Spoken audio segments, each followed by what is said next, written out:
Ladies and gentlemen, welcome back to Rebels and Flux. My name is Chris Netto. I am your host. Wow, this has been a fun ride interviewing all these people, but today I actually get to bring on a good buddy of mine, somebody I had the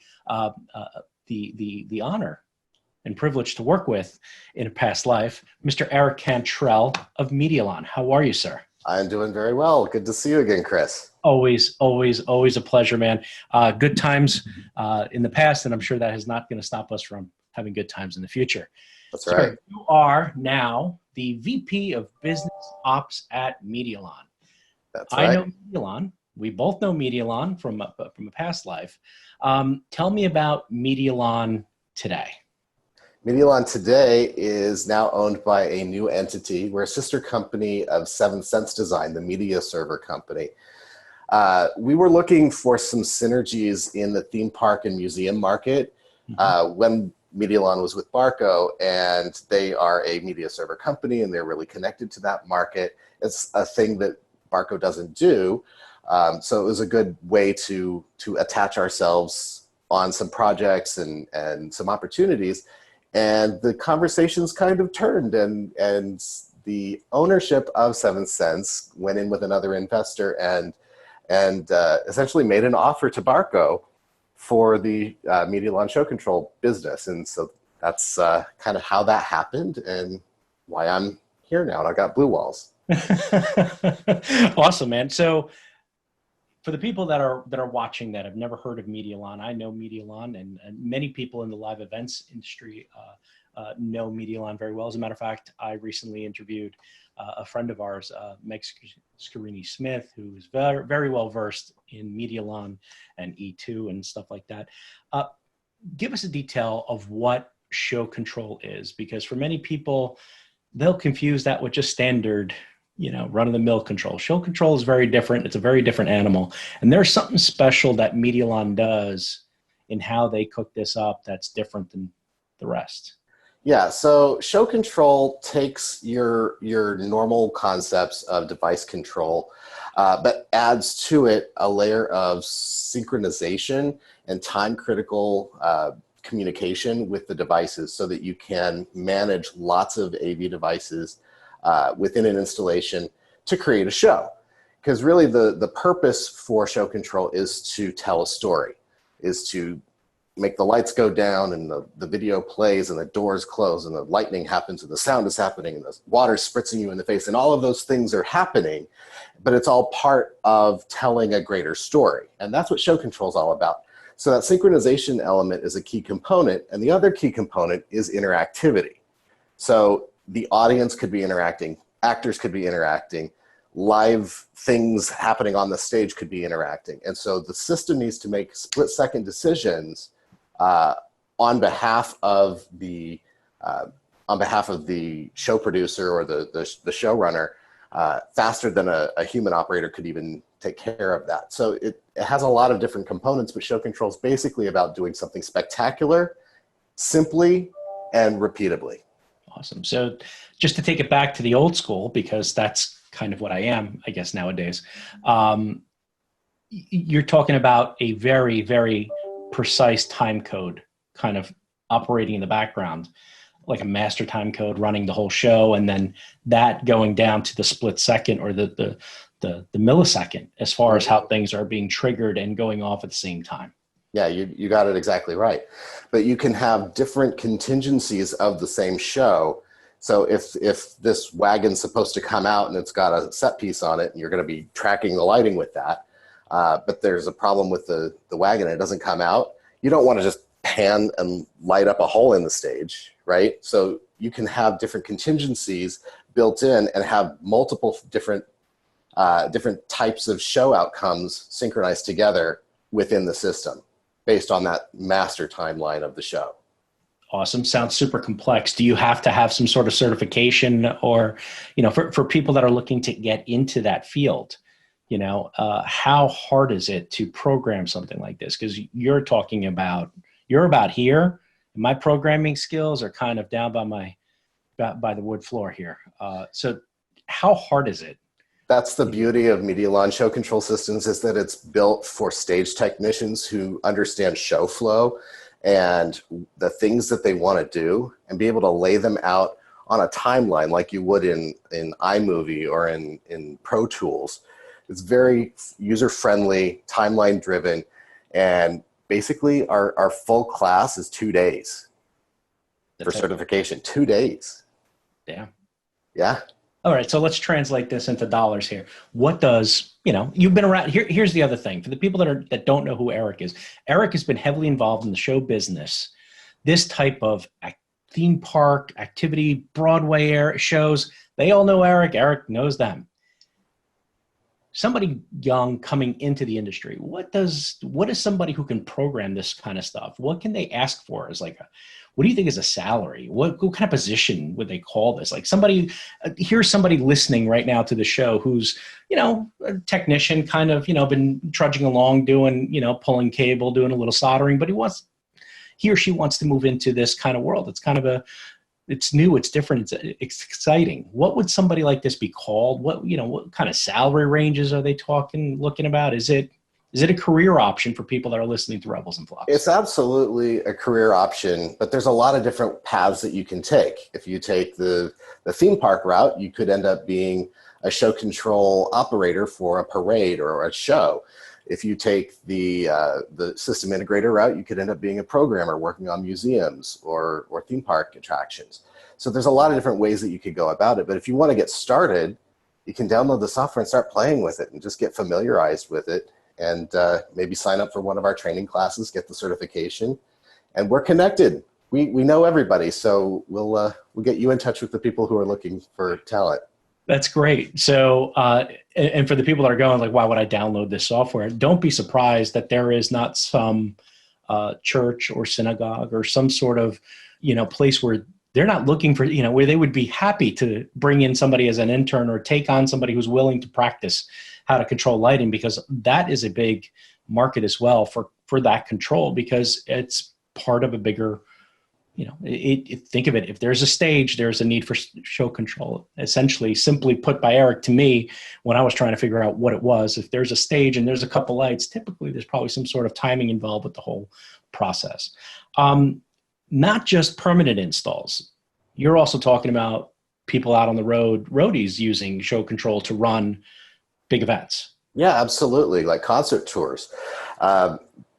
You have to think of it as a way of simplifying operations for a human operator. So the person's still pressing go, but you can't press play on 67 video sources at the same time. You just can't do it. I don't care how much you rehearse and with how big of a team. It's just not gonna be possible. And you're gonna get tearing, and you're gonna get all kinds of async issues. That's where the show control system comes into play in those type of scenarios, because you've got somebody that's actually deciding when. The computer's not deciding when, but the computer is synchronizing the output, the how, in that type of a situation. You keep talking computer, so I have to ask, because it seems to be a hot topic in the world of AV, whether it's commercial or residential or DIY. Are these systems moving to the cloud? Cloud, not so much, because we're doing synchronization, and you have no idea how long it's going to take on your round trip from the cloud. But you can do all kinds of things with the cloud to enable you to be a better team programmer, such as using Git repositories and ways of doing version control of your software. So as you're coding your project, you may have to hand it off to somebody, so you can do a merge into an existing project using these online tools. It's very familiar for the IT set, not so much for the show set, but you don't have to use those tools. We open it up so that you can. There you go, ladies and gentlemen. Please brush up on your IT skills when you're going to go talk show control, because obviously I don't know what a Git is. Git? Git, yeah. Git. All right. I'll get it one day. You'll get it. So you have a ton of experience in this business. Let me get to some personal questions, I guess. Let's kind of, I have to blend it with you because I have the opportunity to ask some really cool things. So why not? You've done a lot of work with theme parks. Yep. Which one of your projects were you the most proud of? The ones I talk about. You just killed all my questions. I know. I have nothing else to say. So, no, there's some really interesting ride systems that we've worked on where you basically have not one show, but let's say a dozen shows as the vehicle moves through each scene. And each scene needs to have a beginning, middle, and end and carry that story on. The audio is a mixture between the offboard audio that's playing in each scene and the onboard audio on the vehicles. And you don't have an ability of just doing a hard cut when you go to the next scene. You have to carry that audio over from scene to scene as you're on the vehicle and then re-trigger for the next scene and have that crossfade automatically on the vehicles. So there's a lot of stuff that goes into planning these things and programming these things. And it's just fascinating. That and parade systems, which is basically the same thing but reversed, where the parade vehicles are the show that's moving past the audience as opposed to the audience moving through the show. Yeah. Those are my two favorites. All right. So let's take a historical version of this. Obviously, it may not necessarily be a Medialon system, but to you, what is the de facto example of like what was ahead of its time back in the day?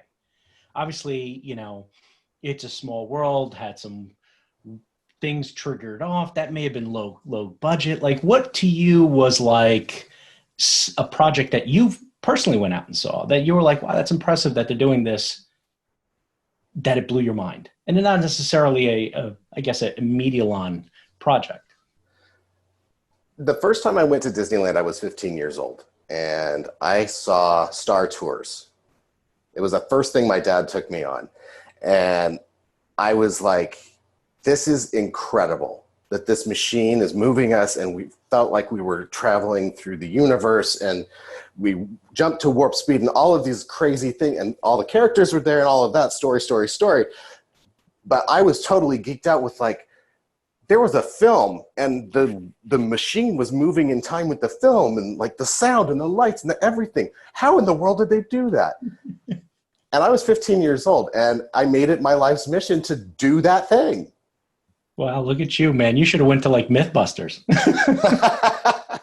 We'll get you one of them fancy berets that I guess that Jamie used to wear. Oh yeah. I don't know, but that's super cool, man. I never gave a thought to that. That's so, you go to these haunted houses or attractions and I'll be the first to tell you, and this is a, Rebels and Flux fact here. I have never been to any of the Disney parks. I'm maybe one of the very few people who's ever been to something like that. I've been to other parks, but for some reason I've never been on the Disney vacation. My parents were not into it. So I guess I never made it down there. So your park experience is more what? Coaster parks, the Iron parks, that kind of stuff? Yeah. There's something to be said for that. Coaster parks basically is it haunted houses at random, places. And it's amazing, by the way, and I want to ask you this, since we're kind of going there, how is a pop-up experiential place done? Because what you go and do is months and months of planning and long-term planning. Like, how does a pop-up pull it off? They build it off-site. Give me the dirty secrets of how this happens. You build it in a warehouse. You build it in a warehouse. You pack it into a truck and you unload it.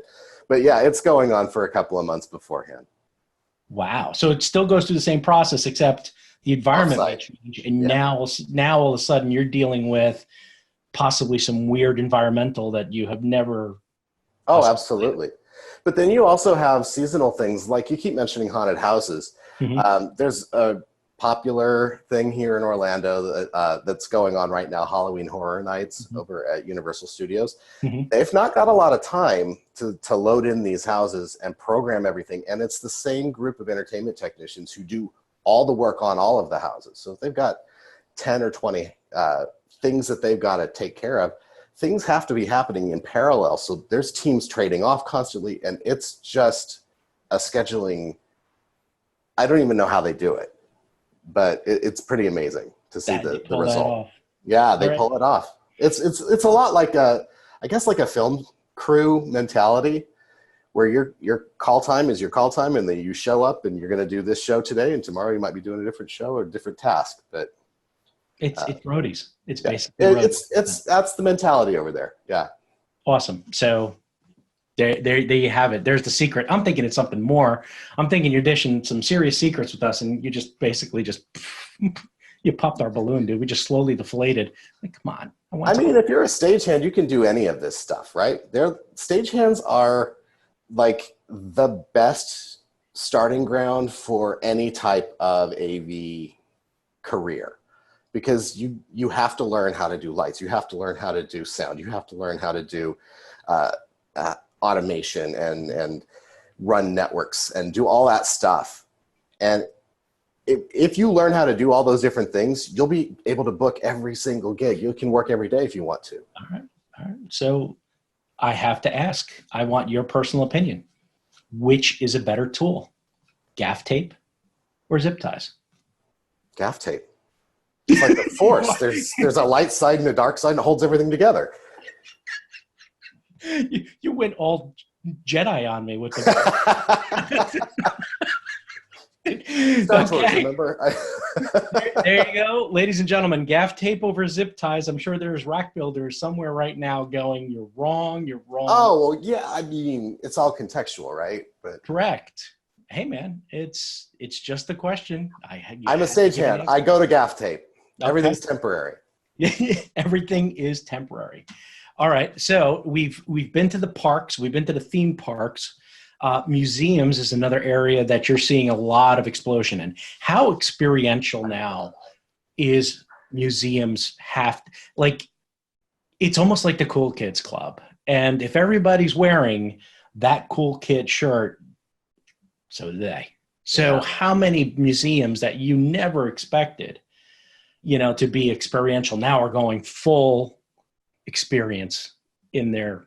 I think there's an intention to go full experience, but it's kind of half baked in a lot of cases. So you'll see a museum that's like going after 4K projectors, and they're talking about 8K and all that, but meanwhile all of their video content that they produced was 480 or at the best HD. Yeah. And you're like, why do you want to make it look worse by putting it up there in such detail? Like, are you going to pay to redo the content, or no? Okay, well, maybe we can talk about some value engineering here. Pull that back. God, man, that topic. We're not going into value engineering. I will save the listeners and the watchers a whole show of angry comments and bad examples of value engineering, but it's a necessary evil, and I hate saying that too. That's up there with good enough. But value engineering obviously is the slayer of any great idea when you start. Well, I think the thing is, you start talking about this number of pixels and they did not budgeted for the content. You have to push those pixels to the display or the projector. You have to serve them from something. So that's just adding cost all along the way, but you're not getting any benefit because the content is still in that original format. Yeah.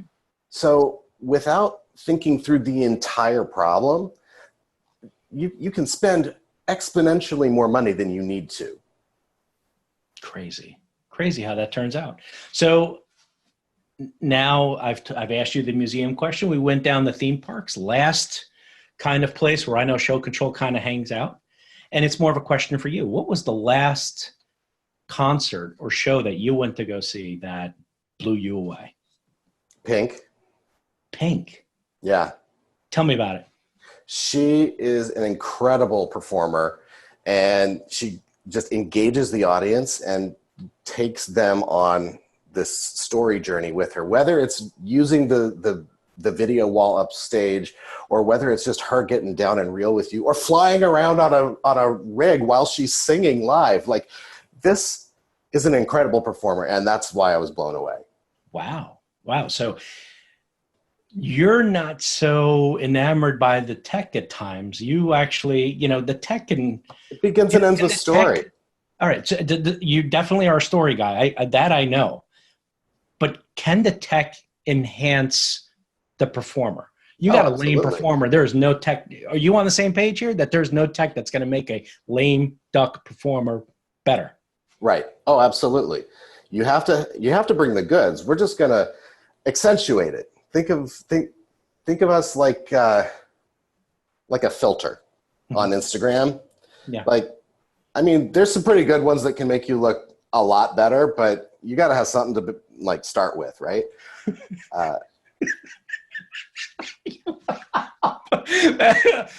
I can't wait to where you take this. So I'm sorry. like the technology, we can light you and make you better seen, but if what you're doing is like, you know, Britney Spears 2005, like just kind of, you know, half-assing it on stage at the VMAs, like, yeah. All right, so No one wants to see that. put your heart into it. Eric says put your heart into it, Brittany. Now you got it.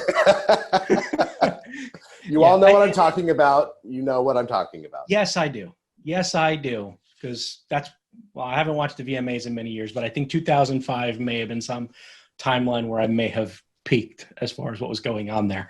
I have a hard time with the VMAs or any type of video music awards. When the video music awards, video music is not even shown on the channel, but that's another conversation for another day. Where are the YouTube awards at this point? Because I thought I'm talking to AV Grump today now. Oh, today, dude. You know, sometimes I got to take. You are a happy guy. I got to play the opposite here. You know, notice how you're wearing the light colored shirt and I'm wearing a dark colored shirt. It's a lot of contrast going on here. All right. I also know, and for those of you that don't know, Eric is a resident of Florida. You are close by when InfoComm is in town. What's the best Eric Cantrell tip where to get good food in Orlando? Oh man, there's so many good places. That's a lie. That's a lie. A lot of us go to Orlando looking for food and we can't find it. So do you want bar food? It's not a lie. It's not a lie. You know where you are. Go ahead. Do you want haute cuisine or do you want bar food? I want the Eric Cantrell top two restaurants to hit up. I'm going to take you to Sloppy Taco Palace. Okay. Now known as STP, because apparently they can't put that on the sign. Okay. And that's like good, horrible for you bar food, but it's like where everybody in Orlando goes. The other place, where would I take you? Pharmacy. Pharmacy.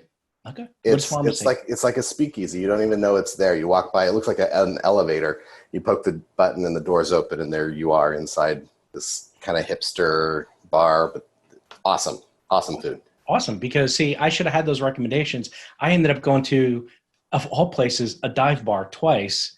I don't know why I ended up in a dive bar, but one of my coworkers was like, "Let's go here." All right. But then, ironically, like right next door in what looked like a strip mall, there was a little Italian place that actually was good. And I'm from New Jersey, you know, and I'm putting a stamp that it's okay to eat Italian outside. That place is okay. I won't eat pizza, but what I ate there was good. Yeah, I wouldn't blame you. Everything here is pretty derivative pizza-wise. But so if you can, and I've been asking this to a lot of people, but you obviously are a resident in that area. Do you prefer to stay home for InfoComm, or do you enjoy the Vegas fakeness, as some people have gone? I guess Vegas is like a theme park and Orlando is like a theme park. It's all very master planned and all of that, but it's a lot less smell of vomit here. You know. Yeah. And I lived in Vegas for 4 years. A lot less guys slapping cards on their hands as you're walking down the strip. That's true. Yeah. Yeah, you know. You still have the people on the corners that are like trying to sell you things, but it's mostly like cameras and knockoff theme park tickets. And $20 umbrellas because it rains every day. And ponchos, yeah.